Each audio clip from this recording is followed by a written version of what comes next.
To the Banking and Finance panel in the Everyday Inclusion and Belonging DEI Thought Leader Panel Series. I am so excited, as I always am, after having conversation last week with these amazing panelists about what we're going to talk about today. And I want to just give a little bit of context for why we decided to host this panel series. We're seeing things, we're seeing the Great Resignation.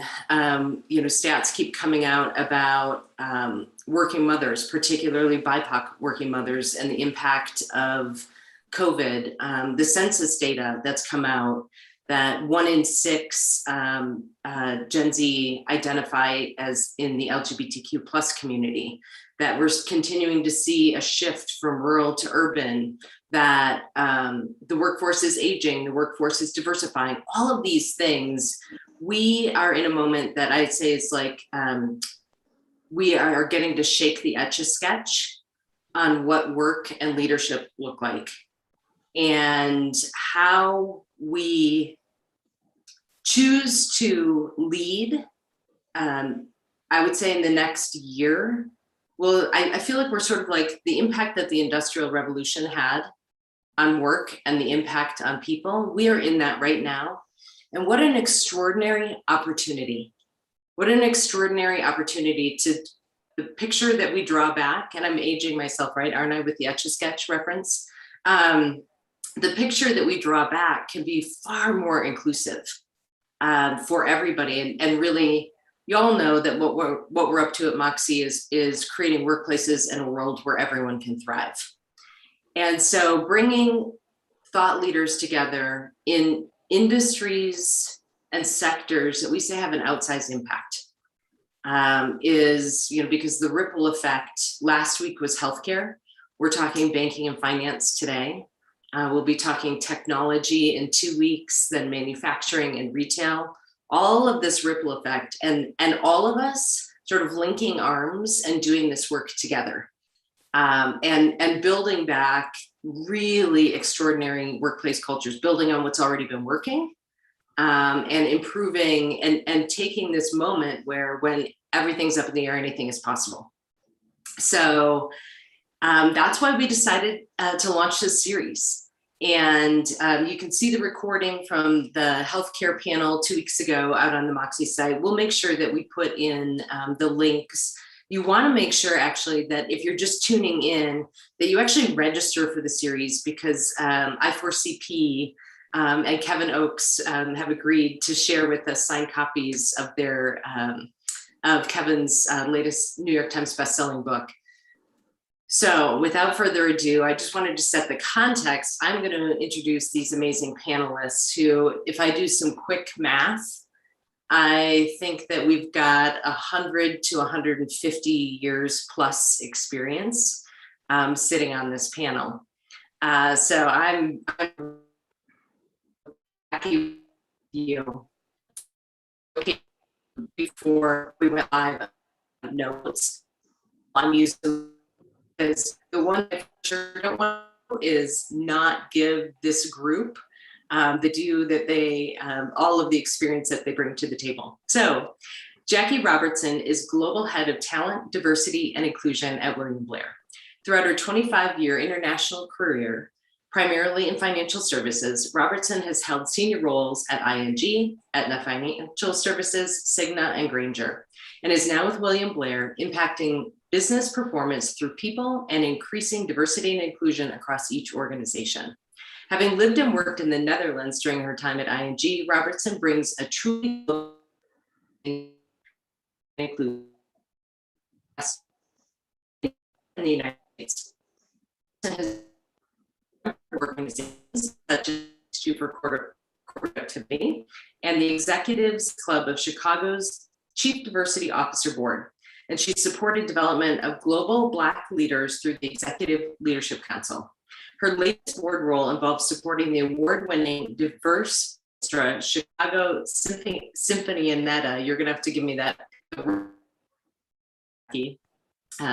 A University of Chicago alum, Robertson graduated with a Bachelor of Arts degree. She's recognized as one of the most powerful and influential women by Women Looking Ahead magazine. Jackie, welcome. Right.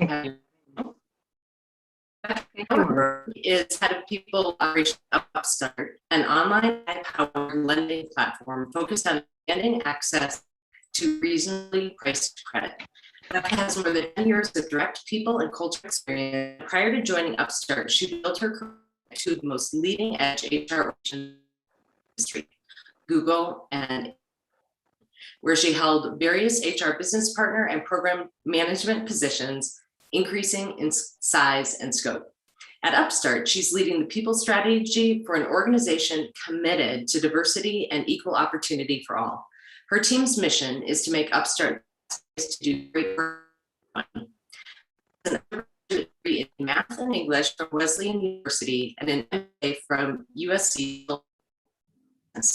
So welcome, Becca.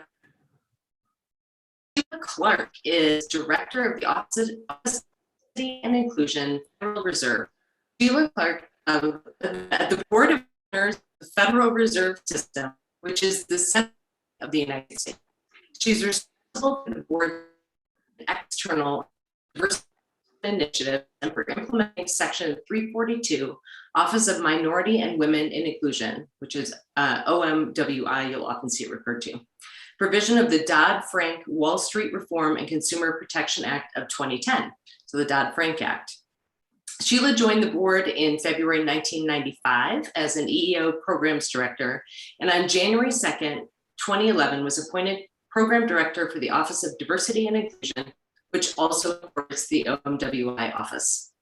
Prior to joining the board, she worked in New York City at Dow Jones and Company and CBS, where she held EEOC and workplace program positions. Sheila has a BA from Marymount College in Tarrytown, New York. So welcome, y'all. I'm excited to join this conversation. I'm seeing a couple things pop up in chat. I want to make sure everything is good. We may be having some intermittent tech challenges. Hopefully, you will be able to see at least the closed captioning. We prior to this call starting, we're talking about resilience and agility and our ability to get through any challenges that we may have. So fingers crossed, y'all, that tech plays well with us. So let's jump in with the conversation that I think is incredibly important, and that is access to capital. And historically, the real impact that has had on generational wealth and on opportunity. Becca, can you talk a little bit about that and some of the work that Upstart is doing to disrupt what has historically been this enormous challenge? Sure, yeah. Well, I mean, you're right. Access to capital, I think, is paramount to success in this country and in society. And for most people, I think unless you, either stumble into significant wealth or you're born into it, affordable credit is central to unlocking mobility and opportunity to progress in whatever it is that you're looking to do in your life. And for many years, access to that credit has been dependent on FICO, which is this, kind of simple model that decides who is approved for credit and at what interest rates. And, FICO was a fantastic innovation of its time, but it was invented over 30 years ago and it's hardly evolved since. And you can imagine that with the data and the technology that was available 30 years ago versus today, the ability to truly quantify true credit risk based on FICO is really limited. And so Upstart, my company, has come up with a better way to evaluate credit risk. We use machine learning to evaluate someone's true risk based on a whole host of non-conventional data that isn't incorporated into FICO scores. And so with our technology, banks can approve more loans with lower default rates, which means lower interest rates for borrowers. And so we're able to get access to credit to more people. And of course, that will disproportionately impact historically disadvantaged groups and those who don't have credit or don't have access to someone who can act as a co-signer. And so that's one of the greatest values that Upstart technology has, is we're able to give access to credit to people who just historically have not been able to get that capital. It's something I'm super proud of. Oh no, did we lose Mo entirely?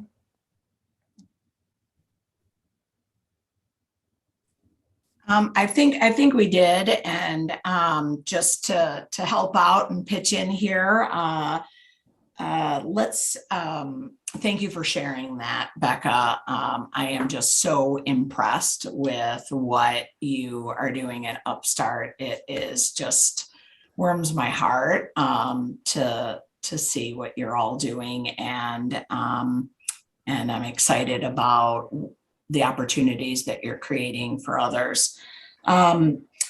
Another question, Sheila, what has been the ripple effect of access to capital coming from the Federal Reserve and from your perspective? Oh, thank you, Madeline, and thank you, Maureen. Before I start, this is based on the role I play and the fact that I am an employee of the Federal Reserve, which is a federal agency. I just have to state that these are my comments, my opinions, and not those necessarily of the Federal Reserve Board. So in response to your question, Maureen, one of the primary responsibilities of the Federal Reserve is basically establishing a healthy U.S. economy and also making sure that we are stable in our financial system. And in doing that, one of the things I think, as Becca pointed out, the fact that access to capital, people being able to borrow, interest rates being low, those are all the things that we have to take into consideration as we implement our monetary policies throughout the country, and sometimes also in conjunction with the other central banks of the world. And so maximum employment is key. So it's not only the access to capital, but the ability to get that through your employment in a particular company.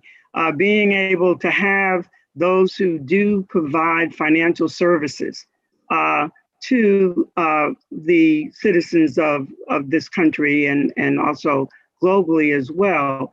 And so it's not only the access to capital, but it's also having that access and the companies that do control the financial policies and the implementation of those policies, making sure that they also give people the opportunity to be employed. I think as you look at what's happening today, a lot of conversation around everybody's hiring, but nobody's getting hired. And the fact is we have to look at that and say, what's going on? And so that does impact access to capital, and it also impacts the employment status of people moving forward. Well, and I think there is an intentionality here, right? If you look at things like, and on these panels, it was interesting because Becca and I had a conversation. And by the way, Madeline, thanks for pinch hitting for me there while my internet crashed on a panel that I'm hosting. I love that.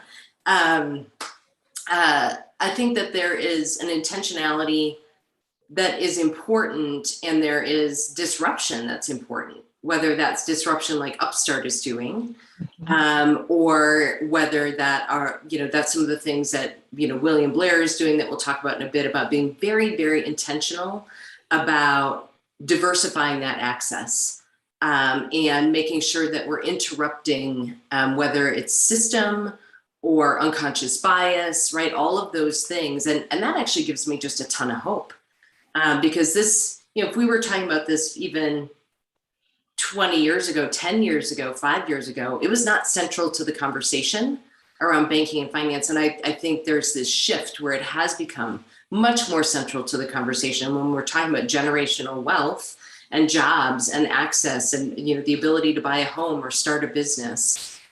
Extraordinary ripple impact. And I know we're excited that we've partnered with I4CP to share some data insights with us and research insights. So Madeline, I'd love for you to share some of the research that y'all have been doing and what you're seeing. Sure, happy to. What I really appreciated is some of the words that were being used by both Becca and Sheila, and then how you summarized everything, Mo.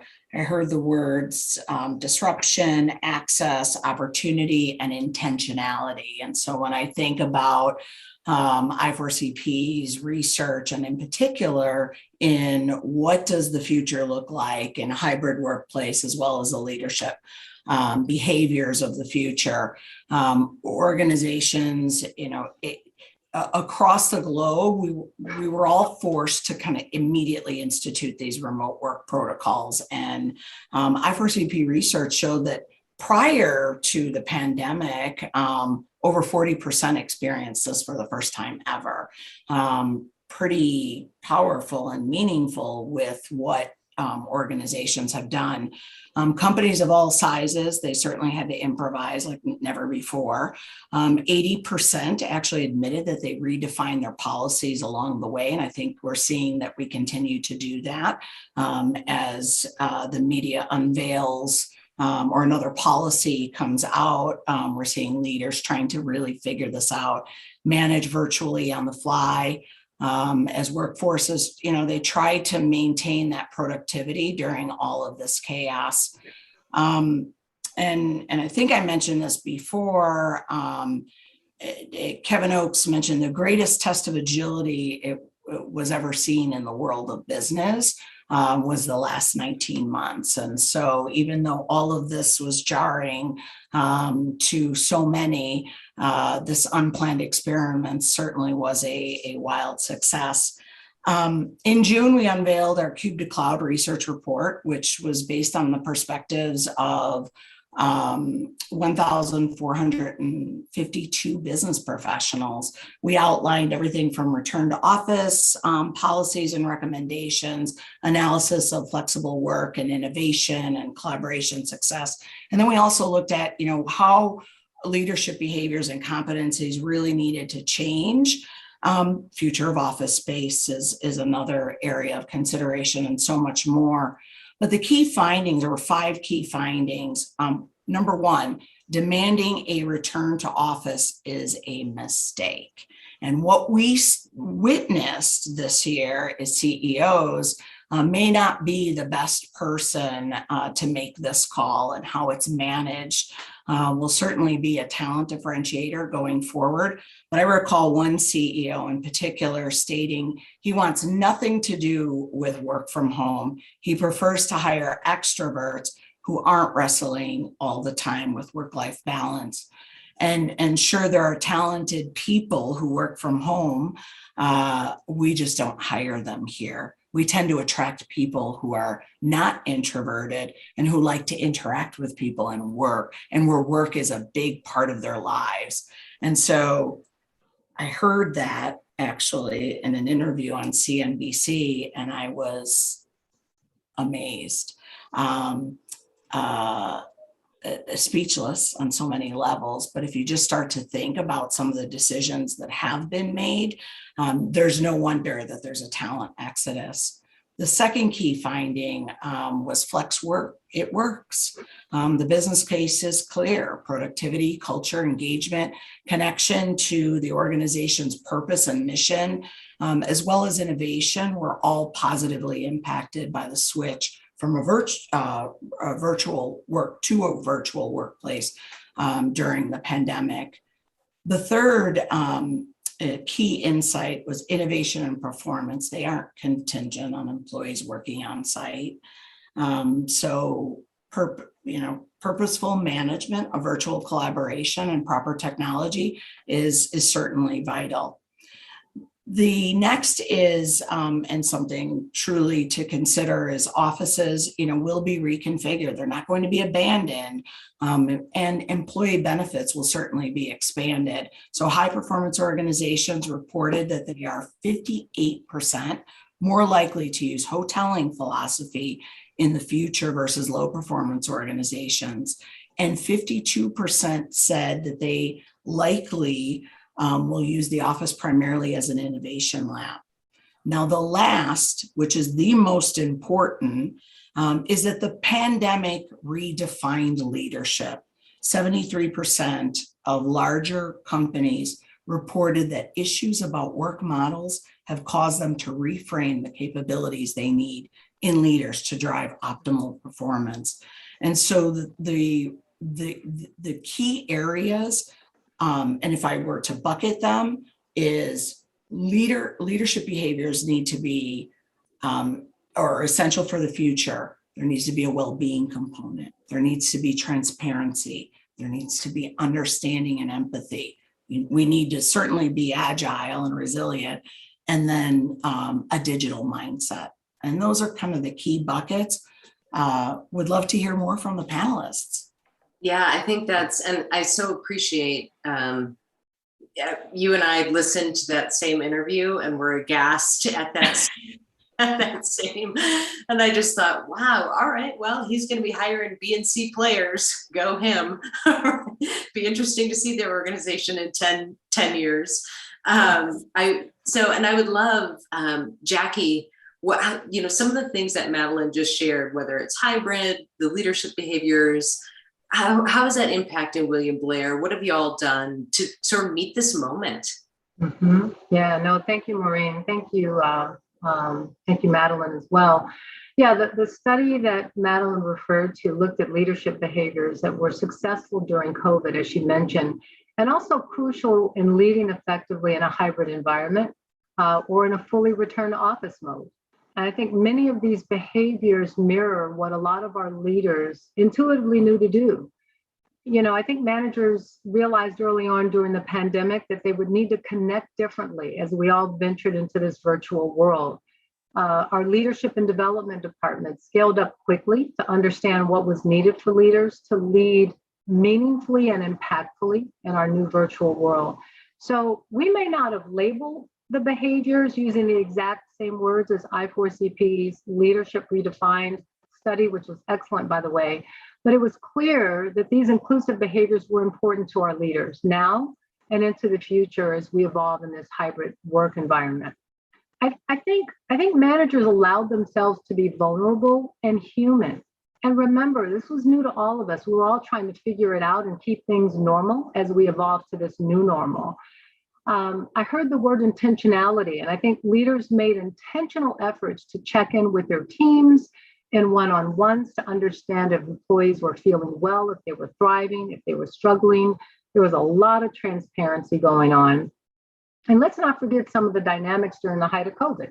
A lot of employees had to balance school-age children and their schoolwork. They wore the hats of parent, teacher, coach, motivator, lunch fixer, and principal very often to their children. So, I think what we all learned and what William Blair has learned and put into practice is that it's okay to be vulnerable.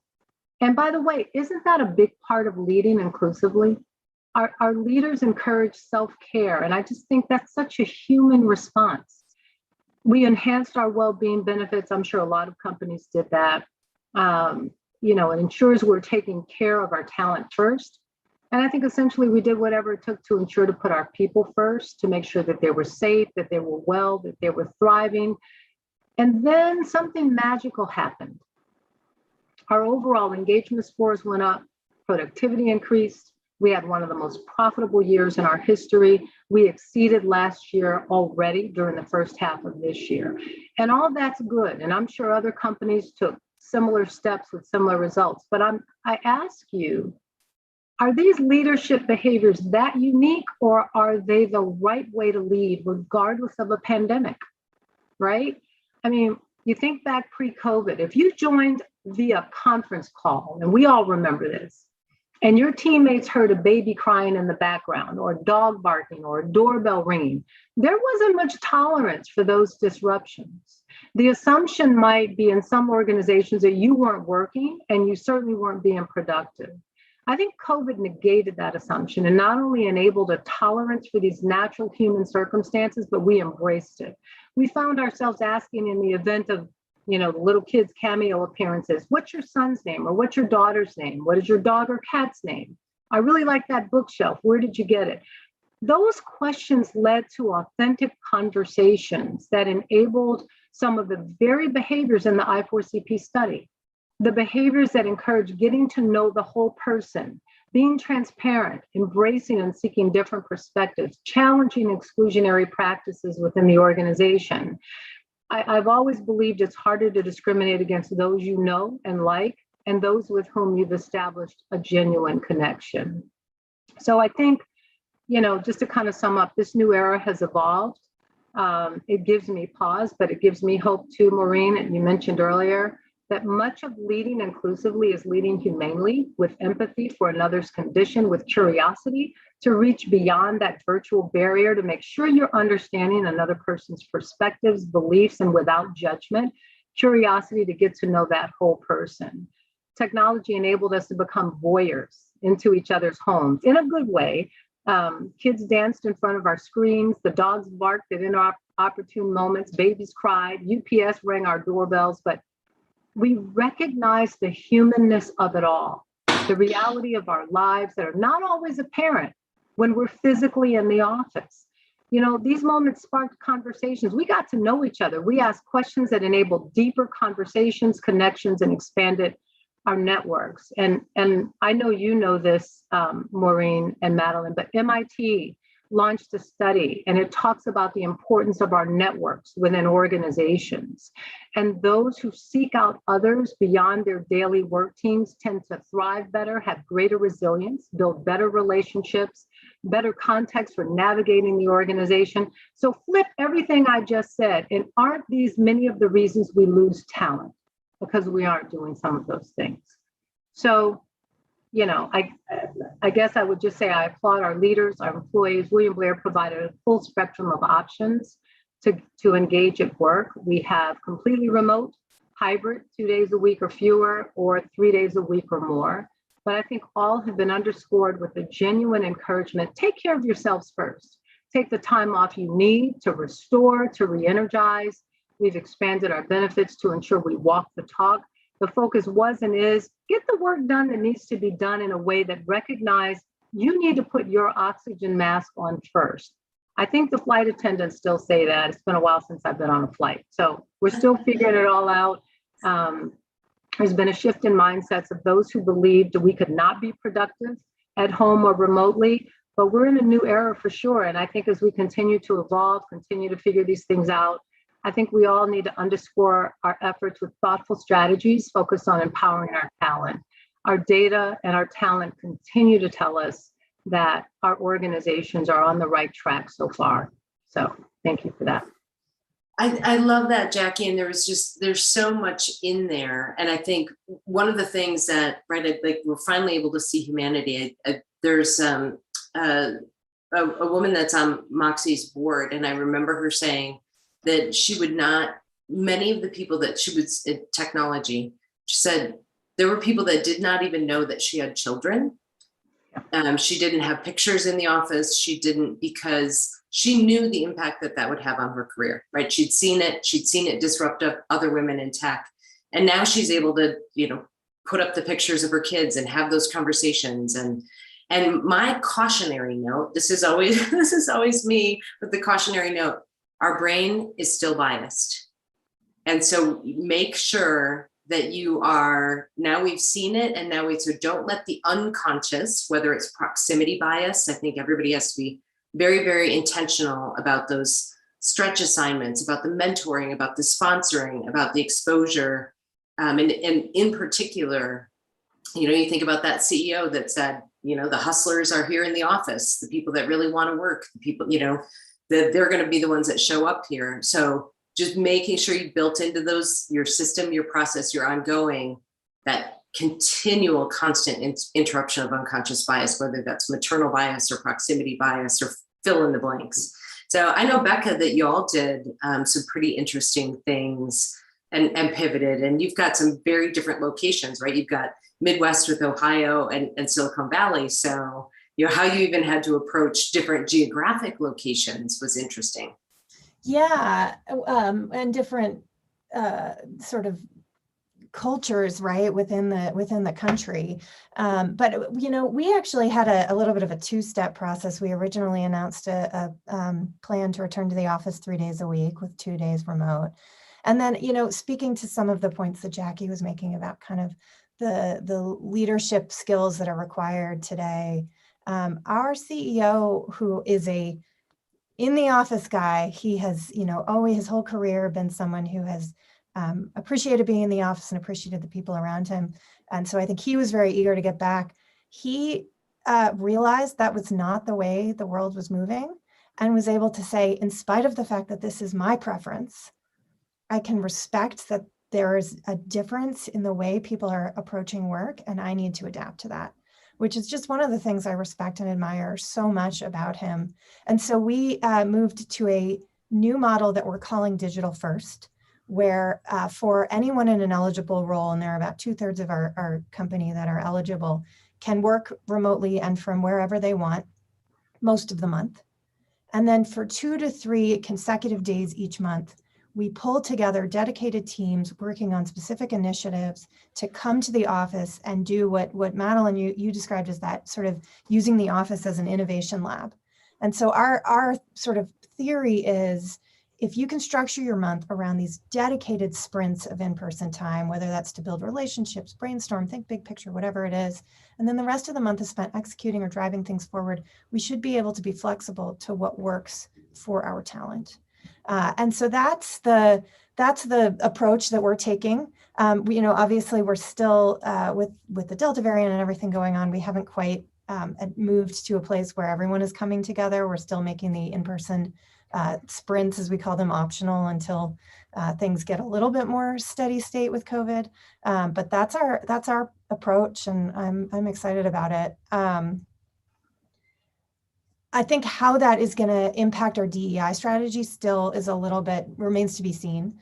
And I as of yet, this digital first model and the fact that we're all working from home, it actually hasn't changed the D&I approach all that much. We are still training heavily on unconscious bias. It's incorporated into our new hire process. Every manager goes through training on it. But we're now sort of everything that both Jackie and Madeline said, I've got so many connections in my mind. Like we launched these ERGs. And in fact, I think ERGs are so much more important now because on the one hand, working from home, Zoom meetings, in some ways they put meeting attendees on equal footing in a way that wasn't the case when you were in a conference room. There was always that the proverbial, seat at the table. Some people would sit in the back of the room where there's none of that jockeying for kind of where you sit relative to the meeting organizer. And so in that way, working from home is a great benefit. On the other hand, it's harder to build relationships if you're not in sort of these organic or the office interactions. And so it puts so much more emphasis or importance on our ERGs and on these community events where people can build connections that they otherwise wouldn't with colleagues. And it's those connections that breed the innovation. They breed the cool process innovation or some kind of new thing that people wouldn't have thought of if they'd only stayed in their own little swim lane. And so I think the importance of D&I, the importance of those cross connections is just all the more important in a remote environment. Well, and I think there's some things that came up with digital divide at the start, right? And did people even have the equipment? Was I embarrassed about what my background might look like, right? So we saw class, we saw digital divide, and then we sort of ironed a lot of that out. And what I love now is access, right? When you think about influence and access, the remote actually really helps with that influence and access. And I know, Madeline, part of the research that I4CP has done about next practice companies is around having a deep listening strategy. And I think Becca, to your point, using your ERGs, because who better has a pulse on what's happening with different underrepresented groups in your organization than your ERGs. So to connect that deep listening strategy to your ERGs. And Madeline, I don't know if you wanted to chime in with any, I know that y'all have been really, really paying attention to that.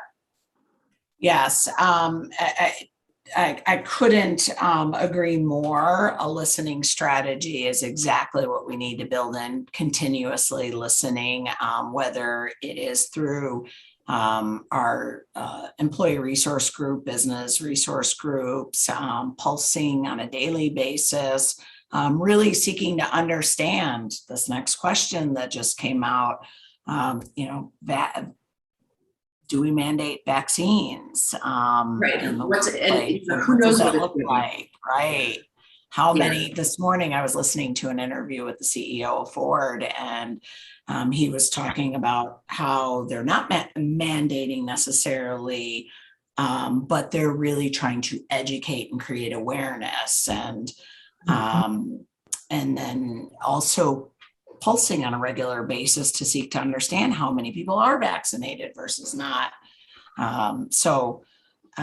It's a listening strategy is extremely important, even when you're thinking about right now is benefits time. And do you know what your employees need and want? Yeah. Yeah. So being very, very, again, back to intentionality and the listening, you know, it's interesting because we're always talking about the evolution of everyday inclusion, the app, and we've got those inclusion pulse surveys built in, measuring the emotion of inclusion. We're like, gosh, should we add the option for companies if they want to do that daily? Right. So you're gonna have a daily pulse. Some people feel whether they feel like they're included and belong. Please do. You know, depending on what's happening in the world, even, right? It might be even outside your organization. You know, so what are you doing to make sure you are really listening? So I want to shift this a little bit to just let's talk overall. And I want you to lead us in this conversation, Sheila, because you've been a part of the banking and finance industry and have the history to have seen how has DEI changed in the last 20 years, 10 years, 5 years, 18 months in banking and finance? Well, you know, I look at it, you started out, Maureen, by saying the fact that on this panel, we have 150 years. We're not 150 years old, but when you look at all of us and the roles that we've played in D&I specifically, and now, you know, in finance and banking, you know, I look at D&I having been doing this for quite a while. And the whole element of looking at, you know, we started out affirmative action, and, you know, we moved on to diversity, and then we moved on to inclusion, and now we have equity. And so when you look at all of those three primary elements, you think about, you know, really how we define it, how does it impact us? So we know we need the people. You have to, you know, diversity was about the people, the workforce. And inclusion is sort of a colleague, you know, who has been working in this for a while, you know, always referenced it as diversity is the mix and inclusion is making it work. And a gentleman by the Andreas Tapias, who's been doing this work for a long time. And I think about the fact of here we are now, and I think the shift is really around the equity piece. The shift is defining it and then implementing it, making sure that we're doing it. It's a demand of those who are currently in our workplace, and I think those who are coming into the workplace.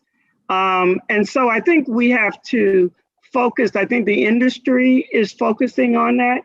Equity from the perspective of access to capital, access to employment, access to opportunity. All of that is really shifting the industry, because I think the industry has been one of those industries that has been predominantly, you know, the good old boy network. When you look at the progression of women in the industry, when you look at where people of color are in the industry, it's still an industry that I think has a long way to go. And those of us who are within these industries, I think have a responsibility to move these industries forward. I think the financial industry, because of the fact that they are the ones who provide the capital to have these companies grow, to have people be able to do the startups. I think of, Becker's company, New, addressing issues that have been on the table for a while. How do you evaluate? So I think the industry has changed slowly. I'm not going to say they've made significant progress, But the industry has taken like a couple of steps forward, but a lot of steps back. So I think that as we look at the industry, they now are in a position where there's a demand for accountability. And because of that, they have to change the way they work. There has to be people at the table who basically are heard and listened to. So we've been speaking about listening sessions. We're at a point now that, if you think about listening sessions became more of a major focus after George Floyd. So people are saying, okay, we want to know what's going on. How do you feel? What do you need? And I think that we are at a point now where people are saying, okay, we had the sessions. We hope you heard us. Now, where's the action? And that's where we are. I think as a financial industry, being more inclusive, looking at the new ventures that are out there, looking at growing communities, giving access to those opportunities that people didn't have, should have had. Those are the things that I think as an industry, we have to begin to focus on. And as we, as I do my work, because not only do I have to look at what does DEI mean within my organization, because we have to make sure that we have the people and we are supporting, giving access and equity to those who help us fulfill our mission. And if we're not doing that, there's no way that we can ask and have the economy be a stable unity for the country. And I think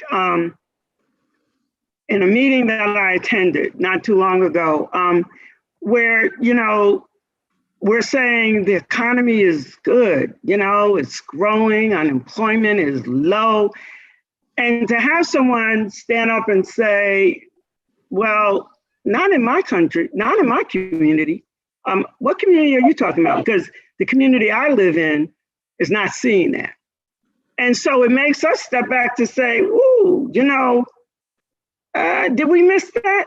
And so from the work that we do, we have to make sure that our organization is also being diverse, being inclusive, and providing equity in order for us to fulfill the mission that we have. So I think the whole finance and banking people, these companies are being asked, what are you doing? What are your practices? Where are the challenges? What is it that keeps you up at night? What are you going to focus on? And it's about action and it's about accountability. And we all are in this industry where it's very clear for you to be able to evaluate what you're doing and what you're not doing. So, so I think that it is in a change mode. It's worldwide. It's not just in the United States. And we're coming together worldwide, all the central banks in the world, to talk about what does diversity and inclusion mean to this industry and what's our area of responsibility. And so it is changing, and we're trying to be a change agent in this industry as a whole. I love that. And everything from the focus on equity. I remember having a conversation with, it was somebody that she had come out of higher ed and was then working in corporate, and she was using the language of equity. And somebody told her, no, we don't use equity in the business world, right? That's not a concept that we talk about. This is pre-COVID, right? This was and so I think it was really interesting, the shift around, yeah, we actually do talk about equity. And I know that there's some things that William Blair has done, Jackie, around this that I think are pretty interesting, right? Where you're being really intentional about inclusion and about equity. Yeah, no, thank you, Mo. First of all, I could not agree more with what Sheila said. All your points totally resonated with me. It's time for action. Listening was definitely yesterday. But let's be honest. I mean, there's still so much inequity in our society today, whether you're talking about social injustice or healthcare or economics. And I know we won't solve those today. But I just think it's really interesting when Sheila said, some of the communities are saying, well, what economic recovery are you speaking to? Because that's certainly not affecting my neighborhood or my community. And it's a shame that people's lives and their life expectancy can still be determined and defined by their zip code. Access to healthcare. If you're in the wrong zip code, it's questionable at best. And then put a pandemic on top of that. Jim Crow, I'm sorry, it's still in full force with mass incarceration and inequitable sentences handed out to people of color. And so that leaves what some might call this great equalizer: economics, money, access to capital. Could not be more proud of the work you're doing, Becca. But the private equity industry is mostly led by white males. Unbelievable wealth, that's a fact. And these disparities we're talking about, it's not a new thing, it's systemic. It was then and it is now. I think it's also a fact that during the 50s and 60s, Blacks who had money to purchase a home in an all-white neighborhood were not allowed to do so. Many of us grew up on the south or west side of Chicago. I did. But many middle-class Blacks had the money to purchase those same style homes in white neighborhoods, but this was not an option for them. They couldn't get the mortgage, or the interest rates were going to be so much higher. It made it impossible. Do your research. Look at the homes you or your older siblings, aunts, uncles grew up in, especially in the 50s or the 60s. Compare the average sale price of homes in predominantly Black neighborhoods and the value of those homes today compared to similar style homes in predominantly white neighborhoods. One example I was able to research showed a home purchased on the south side of Chicago for $30,000 in 1960. It sold for $100K in 2015. That same style home was purchased on the south side of Chicago, or sold for $180,000 in 2015. Do the math. Right? So in the South Side neighborhoods, it was sold for $100K in 2015. In the white neighborhoods, it sold for $180K in 2015. These stories aren't unique. I mean, you think about the wealth that has been built in the Black and brown communities and the wealth that never had an opportunity to be passed on to the next generations. So what is William Blair doing about that? That's one of the things that Sheila mentioned. And William Blair has a strategic partnership with NAIC. It's the National Association of Investment Companies. It's a trade association. It's the largest network of diverse-owned private equity firms and hedge funds. And their focus, I love their mission. They're focused on increasing the flow of capital to high-performing diverse investment managers, often underutilized by institutional investors. William Blair has done over $30 billion in transactions with diverse-owned private equity firms. Now, I shouldn't have to say this, but I'm going to say it. Yep, they're high-performing, diverse-owned private equity firms. Our investment bankers are focused on quality deals and transactions. So I doubt very seriously if they'd be doing repeat transactions with NAIC private equity firms if this weren't the case. So it's a win-win. We're doing our part to engage with these diverse-owned PE firms, and NAIC is focused, as I said, on increasing the flow of capital. It's a meaningful value proposition. It makes sense for us. And I think it demonstrates our commitment to broader diversity and increased economic equity. Do we have a long way to go? Yes, we do. But those are some of the small steps that we're taking that we hope will continue to have meaningful impact. And I love so much that arc of here's what we say that we're going to do, and actually here's what we've done, right? And here are the dollars and cents. And Sheila, I love that you said, we're an industry that it's very easy to measure, right? It's very easy to measure our results, right? And you can put a dollar figure to that, Jackie, in terms of what William Blair has done. And I think that's the piece in all of this, right? Becca, your organization can look and say, here's the access to capital that we opened up, right, in real dollars to folks that, when we were relying on an outdated scoring, essentially, right, they didn't have access. So I think that's the piece that gives me real hope here is in many industries, this can be a little more nebulous in terms of what direct results look like. Banking and finance, show me the money, baby. It's right there. I am looking, y'all, and we've got about 10 minutes left. And there are two questions that I want to ask you, and perhaps you want to wrap these into one answer or not. And that's, what do you hope for the future? What do you hope for 5 years from now? Because that is a long time, right? That's like dog years in terms of what business is looking like these days. What do you hope for the future? And what's your truth bomb for us? Right? What's the thing you want to leave us with from the where I said, what's your mic drop on all of this? And Madeline, I'm actually going to start with you. Okay, so I was thinking about my truth bomb. I had something different before this call, but then Becca said something that reminded me of something that I hope for in the future. And it's really about the platinum rule versus the golden rule. So the golden rule is treat me the way I want to be treated. The platinum rule, or let me treat you the way I want to be treated. And the platinum rule is about treating you the way you want to be treated. And so when Becca talked about the CEO and how he appreciates, it working in the office, however, he realized and treated his employees the way they want to be treated. That to me is powerful. So that's what my truth is. That's what I want to see in 5 years, is that more of us are thinking about treating people the way they want to be treated. Oh, that's excellent. Thank you. Jackie, 5 years from now, your truth bomb? Sure. I would hope 5 years from now, we would have increased accountability for leadership behaviors that we know are going to help retain women and diverse talent, transparency in our numbers, commitment to build a future pipeline of diverse investment bankers.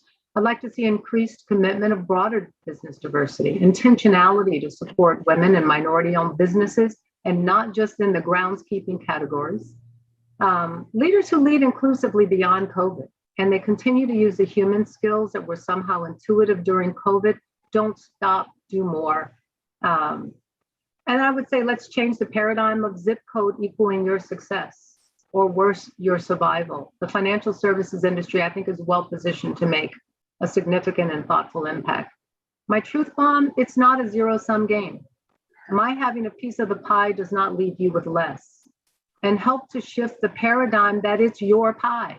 Recognize the privilege that has allowed you to sit at the table and eat all of that pie. Half the population is women. Think about the talent you miss out on when women are not included, and worse, because of some outdated assumptions. You can either stand up or you can stand by, and the latter is not sustainable for the financial services industry.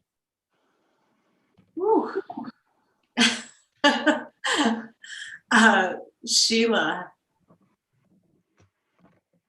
Oh, let's see. I guess I'm a little bit like Madeline also, for the fact that, as we've all talked today, and it's so much races through your mind. And, I'm not, I'm along with everyone else. I think as I thought about it, I too have changed based on our conversation. And so, I do think about where I am today versus and how I got here. And I do look back on my parents, who were, my father said to me one time, he said, you have a career, I have a job. And I really think about that, because it is, it is really striking. And so, for me, having been doing this for a long time, one is you do it because, you're committed to it and you have a passion for it. And I think of a lot of people who have come before me and those who will come after me. And I think about what people have said who have really made the way for me to be where I am. And so I think looking forward in 5 years or more, as long as we have civilization, is to go back on, again, and I shared this at another meeting I was at, Dr. King, I hope my children will be judged not by the color of the skin, but by their character. And so we have made some gains, but I think we will make more.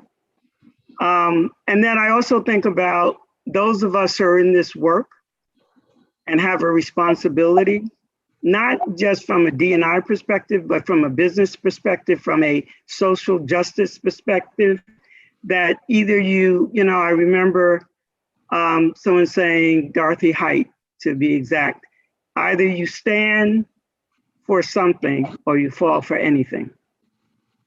And so therefore, we need to keep that in front of us.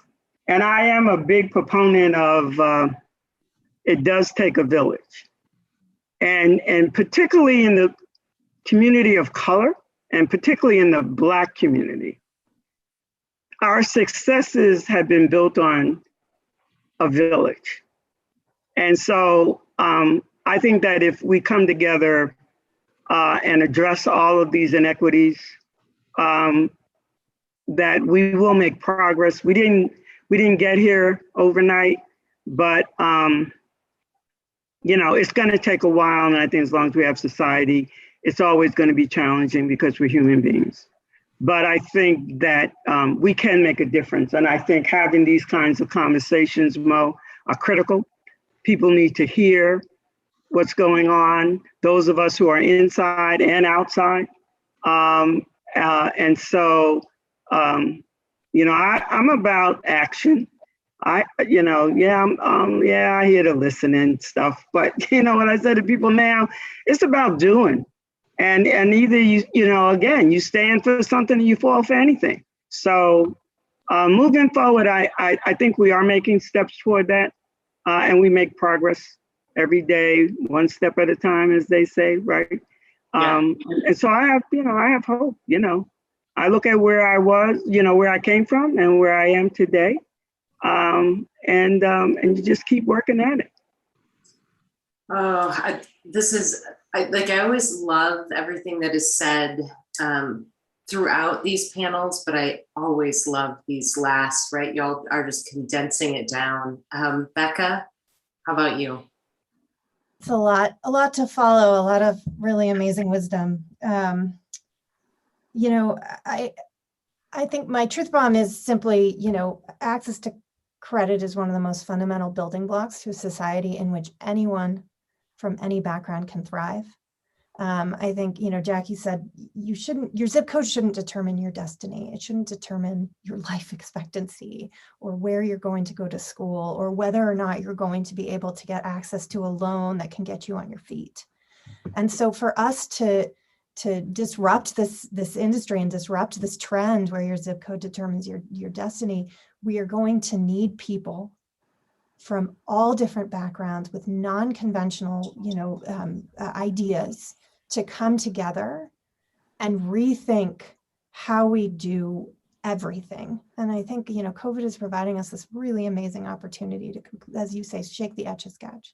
So now we need people who have historically not been attracted to this industry to come to it with their ideas, disrupt it, get more people access to that credit so that we can see forward progress in this area and in society. So I couldn't agree more with everything everyone said. I think Sheila's right. You've got to stand for something or you'll fall for everything. Like we've all got to take a stand to see progress in this area. Oh, my heart is full, y'all. I have hope.